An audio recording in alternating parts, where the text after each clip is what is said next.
নোভাক্লাভ 625 mg tablet. নোভাক্লাভ 625 mg tablet একটি penicillin প্রকার antibiotic.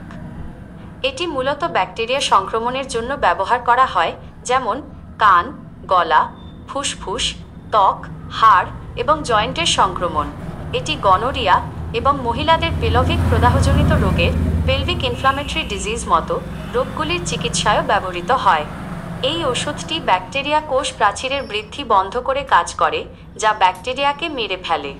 ওজন, বয়স এবং সংক্রমণের তীব্রতার উপর নির্ভর করে ডাক্তার সাধারণত এই ওষুধের ডোজ নির্ধারণ করেন। এটি খাবার খাওয়ার আগে বা পরে খাওয়া যেতে পারে, তবে ভালো ফলাফলের জন্য প্রতিদিন একই সময়ে ওষুধ খাওয়া উচিত। এই ওষুধের কিছু সাধারণ পার্শ্ব প্রতিক্রিয়াগুলির মধ্যে রয়েছে ডায়রিয়া, বমি বমি ভাব, বমি, মাথা ব্যথা এবং ফুসকুড়ি। গুরুতর পার্শ্ব প্রতিক্রিয়াগুলির মধ্যে রয়েছে অ্যালার্জির প্রতিক্রিয়া, লিভারের সমস্যা এবং কিডনির সমস্যা। আপনার যদি এই ওষুধ সম্পর্কে আরও কোনো প্রশ্ন থাকে, তবে আপনি জিজ্ঞাসা করতে পারেন।